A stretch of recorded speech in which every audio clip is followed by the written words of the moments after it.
हाँ जी स्टूडेंट, तो आज जो हमारा टॉपिक रहेगा वो है issue of debenture for consideration other than cash. तो हमारे इस टॉपिक में हम डिस्कस करने वाले हैं कि जस्ट लाइक अ शेयर, कि जैसे हम शेयर के केस में कैश के प्लेस पे हम शेयर इशू कर दिया करते थे, उसी तरह ही डिबेंचर को भी, कि जस्ट लाइक शेयर डिबेंचर में also be issued for consideration other than cash. अब पॉइंट ये है कि वो जो डिबेंचर्स हैं वो हम किस किस को दे सकते हैं। We can issue the debenture to promoters for their services and we can issue the debenture to underwriters, और we can also issue the debenture to vendors. अब इन तीनों को जब हम डिबेंचर इशू करते हैं तो उस केस में हमें क्या एंट्री करनी है। आज का टॉपिक हमारा ये है कि इन केसेस में हमारी जर्नल एंट्री क्या रहेगी। तो सबसे पहले अगर हम बात करें प्रमोटर्स की, कि जब भी हम डिबेंचर इशू करते हैं प्रमोटर्स को उनकी सर्विसेज के बदले में, तो उस केस में हमारी जो सबसे पहली एंट्री रहती है, सबसे फर्स्ट एंट्री में हम ड्यू दिखाते हैं कि हमें कुछ पेमेंट करनी है प्रमोटर्स को। और तो सबसे पहले जो ड्यू की एंट्री रहेगी वो क्या रहेगी हमारी, हम किस लिए उनको पेमेंट करें, उनकी सर्विसेज के बदले में हमें उनको पेमेंट करनी है। जो सर्विसेज प्रमोटर ने कंपनी के एस्टेब्लिशमेंट के लिए प्रोवाइड की थी, हम उसके लिए हम उन प्रमोटर्स को जो है कुछ शेयर्स जो है इशू कर रहे हैं। उससे पहले हम शो करेंगे कि उन्होंने हमें सर्विसेज प्रोवाइड की, हमें उनको कुछ अमाउंट पे करनी है। तो हमारी फर्स्ट एंट्री रहेगी ड्यू की, जो रहती है incorporation cost account debit to promoters.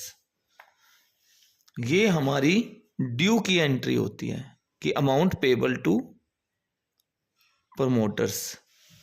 Next entry में फिर हम क्या करते हैं, इन प्रमोटर्स को पेमेंट करते हैं। सपोज करो अगर हम उनको कैश में पेमेंट करते तो हमारी एंट्री क्या होती, promoters account debit to bank account. लेकिन अगर हम उनको डिबेंचर देकर पेमेंट कर रहे हैं तो उस केस में बैंक के प्लेस पे हम यहाँ क्या राइट करते हैं, डिबेंचर।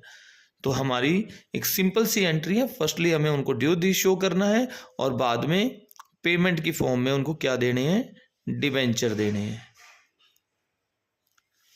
तो ये था हमारा फर्स्ट केस। उसके बाद हमारा जो नेक्स्ट केस है वो है underwriters. Share issue debenture issue कर रहे हैं हम अंडरराइटर्स को। अब अंडरराइटर्स को हम डिबेंचर क्यों दे रहे हैं, सबसे पहले हमें ये शो करना है, क्योंकि अंडरराइटर्स क्या है, हमारी कंपनी की जो सिक्योरिटीज होती हैं उनको सेल करने में हमारी हेल्प करते हैं। क्योंकि उन्होंने कंपनी की सिक्योरिटी सेल करने में हमारी हेल्प की है, इसलिए हम उनको बदले में, उनकी सर्विसेज के बदले में उनको कमीशन देते हैं। क्योंकि अंडरराइटर्स कमीशन के लिए वर्क करते हैं, तो अंडरराइटर्स जितनी भी सिक्योरिटी सेल करेंगे उसका कुछ पर्टिकुलर पार्ट जो है वो कमीशन की फॉर्म में लेते हैं। तो इसीलिए हम यहाँ बात कर रहे हैं issue of debenture to underwriters. तो अंडरराइटर्स को कमीशन मिलता है, तो सबसे पहले हम वही एंट्री कि हमें अंडरराइटर्स को कुछ पेमेंट करनी है, किस फॉर्म में, कमीशन की फॉर्म में। तो सबसे पहले हम ड्यू की एंट्री डालेंगे कि underwriters commission account debit to underwriters, ये ड्यू की एंट्री रही। फिर नेक्स्ट एंट्री में हम अंडरराइटर्स को पेमेंट कर रहे हैं। अगर हम कैश में पेमेंट कर रहे हैं तो यहाँ पे कैश या बैंक आएगा, और अदरवाइज अगर हम डिबेंचर दे रहे हैं तो underwriters account debit to debenture. अब इनको याद रखने का ढंग क्या है कि कभी भी हम कोई भी पेमेंट करते हैं, पेमेंट बिना किसी रीजन के नहीं की जाती, पहले हम रीजन बताते हैं, और वो रीजन यहाँ पर ड्यू की एंट्री है। पहले हम रीजन दे रहे हैं, प्रमोटर्स को पेमेंट करनी है तो वो इनकॉर्पोरेशन कॉस्ट है, अंडरराइटर्स को पेमेंट करनी है तो कमीशन की पेमेंट है। इनकॉर्पोरेशन कॉस्ट भी हमारे लिए एक्सपेंसिस है, इसलिए हमने उसको डेबिट किया।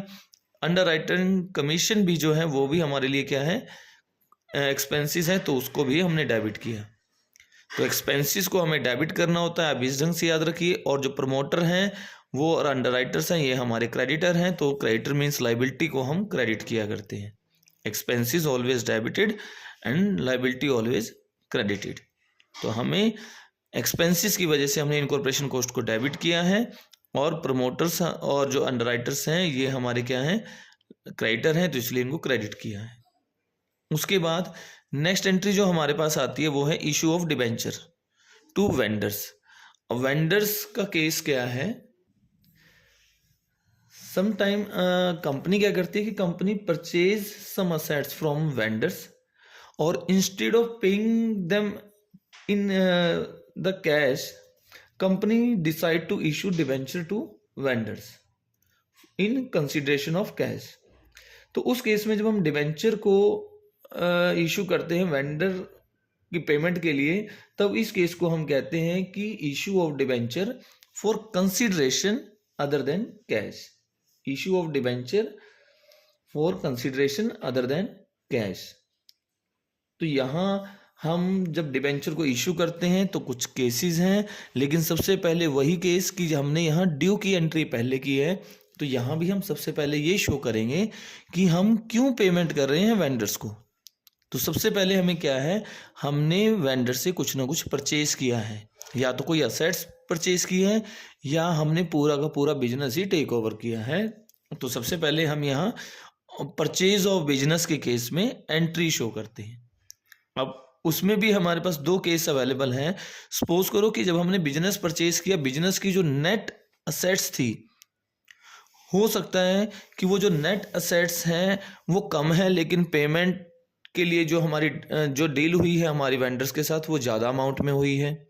या ऐसा भी हो सकता है कि नेट असेट्स जो हैं वो तो सपोज करो, जैसे मैं यहाँ राइट ही कर देता हूँ कि नेट असेट्स सपोज करो हमारी 1 लाख की है, लेकिन परचेज कंसिडरेशन में जो हमारी अमाउंट डिसाइड हुई है वो हुई है 75,000 या 95,000। और एक केस यहाँ पर ये है कि नेट असेट्स तो जो है जिस बिजनेस को हमने परचेज किया है वो नेट असेट्स है उसमें 1 लाख की, लेकिन जो डील हुई है हमारी वो हुई है 1,10,000 में। तो केस दोनों ही हो सकते हैं, नेट असेट्स से ज़्यादा में हमारी डील हो सकती है, नेट असेट्स से कम में हमारी डील हो सकती है। तो मीन्स केस कोई एक हो सकता है, और क्या पता ना हम ज़्यादा पेमेंट कर रहे हो ना हम कम पेमेंट कर रहे हो, हम पूरी अमाउंट ही उनको पे कर रहे हो, ऐसा भी हो सकता है। तो यहाँ का केस देखो, सबसे पहले क्या है कि when purchase consideration is more than net assets. Suppose करो कि बिजनेस के अंदर हमने क्या किया, 1,20,000 की तो थी उसमें असेट्स और 20,000 की थी उसमें लाइबिलिटी। जिस बिजनेस को हम परचेज कर रहे हैं उसके अंदर सन्ड्री असेट्स की वैल्यू जो है वो है 1,20,000 और जो लाइबिलिटीज़ हैं ओवरऑल टोटल मिला के लाइबिलिटीज़ हैं 20,000 की। तो ओवरऑल अगर हम बिजनेस देखें तो हमारा बिजनेस कितने का हुआ, वो हुआ 1 लाख का। इट मीन्स नेट असेट्स जो है बिजनेस की वो कितनी है, उसकी वैल्यू 1 लाख रुपीज़ है। लेकिन वेंडर के साथ अगर हमारी डीलिंग कितने में हुई है, 1,10,000 में, तो वेंडर के सामने हम यहाँ क्या लिखेंगे, 1,10,000। तो जर्नल एंट्री बड़ी सिंपल ही है। असेट्स आप परचेज करते हो तो असेट्स हमेशा डेबिट होती हैं, लाइबिलिटी क्या होती है, क्रेडिट। आपने सन्ड्री असेट्स को डेबिट किया या सन्ड्री लाइबिलिटी को क्रेडिट किया, 20,000। नेट असेट्स हमारी 1 लाख की होगी। वेंडर्स जो कि हमारा क्रेडिटर है उसके साथ हमारी डील कितने में हुई, क्योंकि क्रेडिटर को हमने क्या करना है, राइट साइड में मीन्स क्रेडिट साइड में मेंशन करना होता है। तो हमने यहाँ क्या राइट किया, टू वेंडर्स अकाउंट। अब वेंडर्स से जितने में बात हुई होगी हमें क्या करना है, उसको क्रेडिट साइड में मेंशन करना है वो फुल अमाउंट को। तो अगर हम देखें 1 लाख की हमारी नेट असेट्स थी, पे कर रहे हैं हम 1,10,000। इट मीन्स जो 10,000 आपने एक्स्ट्रा पे किया वो है आपकी गुडविल की पेमेंट। तो जो भी गुडविल, क्योंकि हमारी असेट्स है तो उसको हम किस साइड में राइट करेंगे, डेबिट साइड में। तो हम यहाँ राइट करेंगे गुडविल अकाउंट। ये हमारा हो गया गुडविल अकाउंट। जो भी बैलेंसिंग फिगर बचेगा, बैलेंसिंग फिगर आपका कितना बचा कि 1 लाख की नेट असेट्स थी और आपने पेमेंट कितनी की, डील कितने में की उसके साथ, 1,10,000 में। तो 10,000 जो आप एक्स्ट्रा पे कर रहे हो इसका मतलब वो गुडविल के नाम की पेमेंट है। तो ये केस हमारा ये हुआ फर्स्ट। अब दूसरा केस क्या हो सकता है कि केस ये भी हो सकता है कि नेट असेट्स की जो वैल्यू है वो है 1 लाख, लेकिन हमारी जो डील हुई है वेंडर के साथ वो है 95,000 में। सेम वही केस कि 1,20,000 की असेट्स थी जिस बिजनेस को हमने परचेज किया, उसमें सन्ड्री असेट्स की वैल्यू है 1,20,000 और जो सन्ड्री लाइबिलिटी है उसकी वैल्यू है 20,000। इट मीन्स हमारी जो नेट, जिस बिजनेस को हम परचेज कर रहे हैं उसकी नेट असेट्स की जो वैल्यू है वो कितनी है, 1 लाख है। लेकिन वेंडर के साथ हमारी डील हुई कितने में, 95,000 में। तो 95,000 में हमारी डील हुई है, तो इसका मतलब क्या है, हमें यहाँ पर प्रॉफिट हो गया। नेट असेट्स है 1 लाख की, लेकिन हम डील कर रहे हैं वेंडर के साथ कि हम तो कितना पे करेंगे, 95,000। 1 लाख की नेट असेट्स है, ये नेट वैल्यू जो है बिजनेस की वो कितनी हुई, 1 लाख। पेमेंट में बात हुई है, जो पेमेंट हम करेंगे वो है 95,000, इट मीन्स 5,000 का हमें प्रॉफिट। लेकिन जो ये प्रॉफिट होता है वो होता है कैपिटल प्रॉफिट। और कैपिटल प्रॉफिट जब भी फर्म को होगा तो फर्म क्या करती है, कंपनी क्या करती है, उस कैपिटल प्रॉफिट को कंपनी को ट्रांसफर करना होता है कैपिटल रिजर्व में। और कैपिटल रिजर्व जो है हमारी लायबिलिटी साइड में मेंशन होंगे, मींस क्रेडिट साइड में मेंशन होंगे टू कैपिटल रिजर्व अकाउंट के नाम से, टू कैपिटल रिजर्व अकाउंट। जो भी बैलेंसिंग फिगर होगी वो यहां राइट की जाएगी। तो ये 2 केस हो सकते हैं।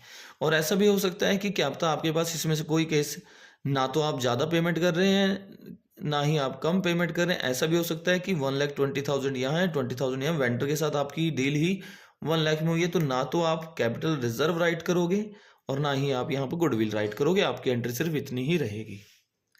तो ये तो केस था हमारा वेंडर के केस में, जब हम एक तरह से ड्यू की एंट्री दिखा रहे हैं कि हम क्यों यहाँ पर 1,10,000 उसको पे कर रहे हैं, क्योंकि हमने बिजनेस परचेज किया है या कोई असेट्स परचेज की है। इसके बाद ये तो थी ड्यू की एंट्री। अब यहाँ से ये डिसाइड हुआ, अगर पहला केस है तो इसके अकॉर्डिंग डिसाइड हुआ हमें वेंडर को पेमेंट करनी है 1,10,000, और सेकंड केस के अकॉर्डिंग वेंडर के सामने जो अमाउंट है इट मीन्स हमने उसको 95,000 अमाउंट जो है वो पे करनी है। अभी के लिए मैं सोचता हूँ कि हम जो है ना वेंडर को पेमेंट जो हमें करनी है एक ऐसी अमाउंट ले लेते हैं जो बड़ी ही सिंपल है।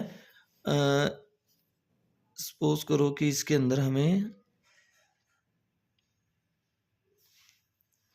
सपोज करो 99,000 अमाउंट थी जो हमें वेंडर को पे करनी थी।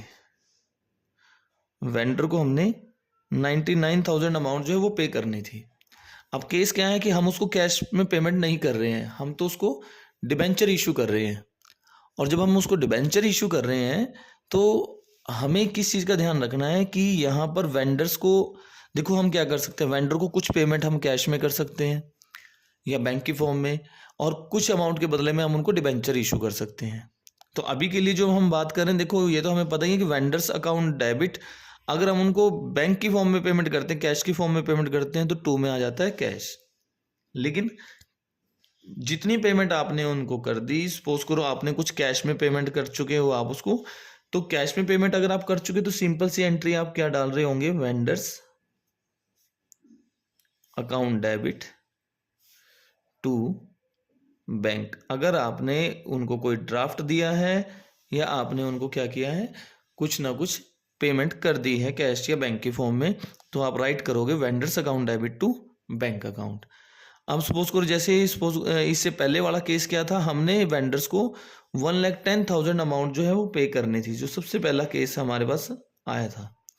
अब अगर हम इसमें से क्या करें कि हमने वेंडर्स को 11,000 अमाउंट जो है वो कैश या बैंक की फॉर्म में पे कर दी, चेक से पेमेंट कर दी तो, या बैंक ड्राफ्ट की फॉर्म में पेमेंट कर दी, तो 11,000 के लिए तो हम ये एंट्री करेंगे सबसे पहला पॉइंट। तो 1,10,000 में से अगर आप पेमेंट ऑलरेडी 11,000 की कर चुके हो तो इसका मतलब 99,000 अमाउंट जो है अभी भी उसको पे करनी रहती है। अब सपोज करो हम ये 199,000 अमाउंट के लिए जो उसको डिबेंचर इशू कर रहे हैं। अब डिबेंचर इशू करने के हमारे पास 3 केसेस हैं। अब वो 3 केसेस क्या है कि ऐसा हो सकता है कि हमने डिबेंचर जो इशू किए वेंडर को वो एट पार इशू किए। एट पार इशू करने का मतलब क्या है, सपोज करो डिबेंचर की फेस वैल्यू है 10, हम 10 का डिबेंचर 10 में ही इशू कर सकते हैं, या एट प्रीमियम भी हम डिबेंचर इशू करते हैं, 10 रुपीज़ का डिबेंचर हम 11 में इशू कर रहे हैं। और ऐसा भी हो सकता है कि डिबेंचर को हम डिस्काउंट पे इशू कर रहे हो। शेयर को हम डिस्काउंट पे इशू नहीं कर सकते, लेकिन डिबेंचर को डिस्काउंट में इशू किया जा सकता है, तो हमने उनको डिस्काउंट पे भी इशू कर सकते हैं। तो सबसे पहला केस आपको क्या ध्यान रखना है, अगर हम डिबेंचर इशू कर रहे हैं वेंडर्स को एट पार इशू कर रहे हैं, तो हमें हर एक केस में एक चीज़ का ध्यान रखना है कि हम नंबर ऑफ डिबेंचर कितने पे कर रहे हैं। कि जैसे हमने डिबेंचर को टोटल अमाउंट कितनी देनी थी, 99,000। अब 99,000 अमाउंट जो है हमने उनको पे करनी थी, अब हम उनको डिबेंचर दे रहे हैं और एक डिबेंचर का प्राइस है 10 रुपीज़। 10 रुपीज़ में दे रहे हैं ना हम, एक डिबेंचर 10 रुपीज़ में उनको दे रहे हैं, तो इसका मतलब क्या है, एक डिबेंचर का प्राइस अगर 10 रुपीज़ है तो इसका मतलब हम उनको 9,000 डिबेंचर जो है इशू कर रहे हैं। Number of debenture find out कैसे करना है, सिंपल सा पॉइंट है, जितनी अमाउंट आपने वेंडर्स को पे करनी है उसको डिवाइड कर दीजिए पर डिबेंचर प्राइस में, जिस प्राइस पे आप डिबेंचर इशू कर रहे हो। 10 में इशू कर रहे हो तो 10 से डिवाइड करना है, 11 में इशू कर रहे हो तो 11 से डिवाइड करना है, 9 में इशू कर रहे हैं तो 9 से डिवाइड करना है, आपके पास नंबर ऑफ डिबेंचर जो है वो आ जाएंगे। और यहाँ नरेशन में आपने मेंशन करना है कि 9,000 debenture issue to vendor. Number of debenture आपने मेंशन करने हैं इशू टू वेंडर। अब इसमें क्या आएगा, देखो 9,000 डिबेंचर है, 10 का डिबेंचर है, 10 में इशू किया, तो हमारी एंट्री क्या होगी, वेंडर्स अकाउंट डेबिट टू, वही केस यहाँ अगर आप पेमेंट कर रहे थे चेक से तो आपने राइट किया टू बैंक, और अगर आप डिबेंचर इशू कर रहे हैं तो डिबेंचर की रेट जो भी होगी, सपोज करो 8% डिबेंचर है तो vendors account debit to 8% debenture. Amount कितनी आएगी यहाँ पर, सॉरी ये 9900 बनेगा, तो यहाँ पर अमाउंट आपके पास आ जाएगी 99,000। और ये अमाउंट आई कैसे, 9900 डिबेंचर थे आपके पास, उसको आपने पर डिबेंचर के प्राइस से मल्टीप्लाई करके राइट किया। और अगर इन केस अगर आप डिबेंचर इशू कर रहे हो एट प्रीमियम पे, एट प्रीमियम, आप पहले चेक करो कि आप नंबर ऑफ डिबेंचर कितने इशू कर रहे हो, तो टोटल पेमेंट तो हमने वेंडर को कितनी करनी थी, 99,000। हमेशा याद रखना कोई भी केस हो, वेंडर्स के साथ हमारी जितने में डील हुई है, जितनी पेमेंट हमने उनको करनी है, हम सिर्फ उतनी ही अमाउंट वेंडर के सामने राइट करते हैं। चाहे आपने डिबेंचर एट पार इशू की हो, एट प्रीमियम हो या एट डिस्काउंट हो, वेंडर को पेमेंट हमने कितनी करनी थी, वैसे तो 1,10,000 करनी थी, उसमें से 11,000 आप ऑलरेडी पे कर चुके हो बैंक की फॉर्म में, तो आपको पेमेंट अब कितनी करनी है, 99,000। तो वेंडर के सामने 99,000 ही आएगा, चाहे केस इनमें से कोई भी हो। अब पॉइंट ये है अमाउंट कैसे राइट करनी है। पहला केस था हमारा डिबेंचर को एट पार इशू किया, अब केस है डिबेंचर एट प्रीमियम इशू किए गए हैं, तो हमें यहाँ देखा 10 का डिबेंचर 11 रुपीज़ में इशू किया गया, तो नंबर ऑफ, अगर हम 10 का डिबेंचर 11 में दे रहे हैं वेंडर्स को, तो कितने डिबेंचर देंगे उनको, कितने डिबेंचर देंगे, क्योंकि एक डिबेंचर का प्राइस अब कितना है, 11 है, तो हम उनको कितने डिबेंचर देंगे, कैसे फाइंड आउट करेंगे, अमाउंट जो हमने वेंडर को पे करनी थी उसको डिवाइड कर देंगे डिबेंचर जिस रेट में हमने उनको इशू किया है, तो 11 में इशू कर रहे हैं आपकी बार, तो मीन्स हम 9,000 डिबेंचर हैं जो इशू करेंगे। अब यहाँ क्या राइट करना है, जब भी प्रीमियम पे इशू करते हैं तो हमारी एंट्री क्या होती है, vendors account debit to 8% debenture to security premium. यह रेट चेंज हो सकती है लेकिन बाकी एंट्री सेम रहेगी। डिबेंचर के सामने हमेशा डिबेंचर की वैल्यू ही राइट करते हैं, तो डिबेंचर, नंबर ऑफ डिबेंचर हमने कितने इशू किए आपकी बार, 9,000 debenture issue to vendor, issue to vendor at 10% premium, या 9% debenture issued to vendor at 10% premium, या debenture of ₹10 issued at issue to vendor at ₹11, ऐसे भी हम राइट कर सकते हैं। तो यहाँ हमने क्या राइट किया, अब डिबेंचर तो हमारा कितने का है, 10 का है, तो हमें तो 10 के अकॉर्डिंग यहाँ राइट करना है, और प्रीमियम कितना है, ₹1। 10 रुपीज़ का डिबेंचर 11 में इशू किया, तो इट मीन्स यहाँ हमारे पास अमाउंट क्या आएगी, 90,000 अमाउंट हम राइट करेंगे डिबेंचर के सामने, और सिक्योरिटी प्रीमियम में 9,000, 90,000 डिबेंचर के सामने और 9,000 प्रीमियम के सामने। अब थर्ड केस जो हमारे पास आता है वो आता है issue of debenture at a discount to vendor. Discount means 10 rupees face value थी, हमने डिबेंचर इशू कितने में किया, 9 में। अब पॉइंट ये है कि हम जो अब डिबेंचर दे रहे हैं अपने वेंडर्स को, उसमें एक डिबेंचर का जो प्राइस है वो 9 रुपीज़ है, तो हम अब देख रहे हैं ऐसे हम कितने डिबेंचर उनको देंगे, तो टोटल अमाउंट हमने कितनी देनी है वेंडर को 99,000, जिसमें से एक डिबेंचर का प्राइस है 9 रुपीज़। तो ऐसे नंबर ऑफ डिबेंचर कितने हो गए 11,000। अब की बार हम 11,000 डिबेंचर जो हैं उनको इशू करेंगे। तो अब एंट्री क्या रहती है डिस्काउंट के केस में, वेंडर्स अकाउंट डेबिट, क्योंकि डिस्काउंट हमारे लिए एक तरह का लॉस हो गया, लॉस को हमें करना है डेबिट। तो vendors account debit discount on issue of debenture account debit to जो भी डिबेंचर का रेट होगा 8% डिबेंचर। अब डिस्काउंट हमने कितना दिया 1 रुपीज़, तो नंबर ऑफ डिबेंचर कितने थे 11,000 इंटू में 1।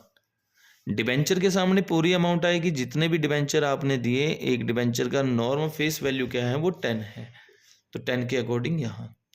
और एक चीज़ का हमेशा हमें ध्यान रखना है कि जब भी किसी भी क्वेश्चन के अंदर एग्जामिनर कहे या ना कहे, अगर discount on issue of debenture आया है या loss on issue of debenture आया है, हमें ईयर के एंड में उसको राइट ऑफ भी करना है इस discount on issue of debenture को। या तो हम सिक्योरिटी प्रीमियम से उसको राइट ऑफ करते हैं या statement of profit and loss account से।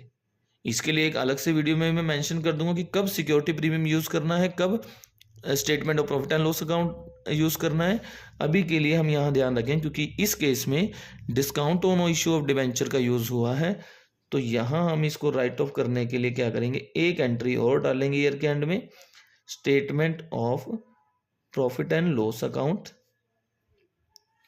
Statement of profit and loss account debit to में discount on issue of debenture account, discount on issue of debenture account. तो जितनी भी अमाउंट आपने डिस्काउंट की फॉर्म में यूज़ किए हैं वो हम यहाँ राइट करेंगे। जैसे 11,000 है तो 11,000 अमाउंट की एक एंट्री हम यहाँ राइट करेंगे। और इस एंट्री के लिए एग्जामिनर कहे या ना कहे, अगर आपने डिस्काउंट का यूज़ किया है तो वो एंट्री आपको पास करनी ही है ईयर के एंड में। तो ये जो हमारे पास केस था, जो आज का टॉपिक था, वो यही था कि डिबेंचर इशू अगर हम कर रहे हैं for consideration other than cash की फॉर्म में, तो एक केस हमारे पास आया कि debenture issue to promoter, promoter का केस है तो पहले आप ड्यू की एंट्री दिखाओगे, बाद में पेमेंट की एंट्री। ड्यू की एंट्री में अब प्रमोटर को जो पेमेंट करते हैं हम उसको हम इनकॉर्पोरेशन कॉस्ट बोलते हैं। तो इनकॉर्पोरेशन कॉस्ट, क्योंकि कॉस्ट है तो एक्सपेंसेस है, मतलब डेबिट करेंगे, तो टू में आएगा प्रमोटर्स। जब प्रमोटर को हम पेमेंट करेंगे तो प्रमोटर्स अकाउंट डेबिट टू में, अगर बैंक की फॉर्म में पेमेंट कर रहे हो चेक की फॉर्म में तो बैंक, अदरवाइज डिबेंचर की फॉर्म में अगर हम पेमेंट करें तो रेट के साथ ही हम मेंशन करेंगे 8% डिबेंचर या जो भी कुछ है। इसी तरह ही अगर हम अंडरराइटर्स को पेमेंट करते हैं तो किस चीज़ की पेमेंट कर रहे हैं, अंडरराइटर्स को कमीशन की पेमेंट करनी थी हमने, तो पहले हम ड्यू की एंट्री दिखाएंगे, underwriting commission account debit to underwriters. फिर नेक्स्ट एंट्री में पेमेंट की एंट्री डालेंगे, अंडरराइटर्स अकाउंट डेबिट टू में 8% डिबेंचर। वेंडर का केस बिल्कुल क्लियर है। वेंडर्स को हम क्यों पेमेंट करते हैं, क्योंकि हमने उनसे पहले ड्यू की एंट्री की फॉर्म में क्या दिखाया कि हमने उनसे कुछ परचेज किया है, बिजनेस परचेज किया है, तो असेट्स अगर परचेज किया, असेट्स डेबिट में राइट करेंगे, और अगर लाइबिलिटी भी उस बिजनेस के साथ आई है तो लाइबिलिटी को क्रेडिट साइड में राइट करेंगे। वेंडर से कितने में डील हुई, वेंडर्स को क्रेडिट साइड में मेंशन करेंगे। दे चेक करेंगे कि हम ज़्यादा पेमेंट कर रहे हैं वेंडर्स को या कम कर रहे हैं। ज़्यादा पेमेंट कर रहे हैं तो गुडविल के नाम की पेमेंट की जा रही है, और अगर कम पेमेंट कर रहे हैं तो वो हमारे लिए प्रॉफिट है, लेकिन वो कैपिटल प्रॉफिट है, और कैपिटल प्रॉफिट होगा तो कैपिटल रिजर्व में ट्रांसफ़र होगा, तो कैपिटल रिजर्व को क्रेडिट करेंगे। और इसके अलावा फिर हमने डिस्कस किया है कि जब डिबेंचर को हम पेमेंट का टाइम आएगा, डिबेंचर को हम वेंडर को पेमेंट का टाइम आएगा तो वेंडर को हम डिबेंचर देंगे। डिबेंचर एट पार भी इशू कर सकते हैं, एट प्रीमियम भी, एट डिस्काउंट भी। एट पार करेंगे तो एंट्री होगी vendors account debit to debenture, at premium issue करेंगे तो vendor account debit to debenture to security premium, और डिस्काउंट का केस होगा तो vendor account debit vendor account debit discount on issue debenture account debit to debenture. तो ये case है। आपको बस एक चीज़ का ध्यान रखना है कि यहाँ पर नंबर ऑफ डिबेंचर हम कितने इशू कर रहे हैं, वो कैसे फाइंड आउट करते हैं। अमाउंट जो हमें वेंडर को पे करनी है उसको डिवाइड करना है, हम जो उसको डिबेंचर दे रहे हैं उसको कितने में इशू किया जा रहा है, 10 में इशू किया जा रहा है, या 11 में इशू किया जा रहा है, या 9 में इशू किया जा रहा है। ये जो फेस वैल्यू है डिबेंचर के सामने हमेशा हमें फेस वैल्यू ही राइट करनी होती है जो डिबेंचर की है। इसके अलावा आपको ये देखना है कि यहाँ डिबेंचर का अगर एट पार इशू किया है तो सिंपल वेंडर टू डिबेंचर आएगा। प्रीमियम पे इशू किया है तो सिक्योरिटी प्रीमियम क्रेडिट साइड में ऐड करेंगे। अगर डिस्काउंट में इशू कर रहे हैं तो डिस्काउंट डेबिट साइड में ऐड होगा। तो ये सिर्फ आज के केस इतना ही था कि issue of debenture for consideration other than cash.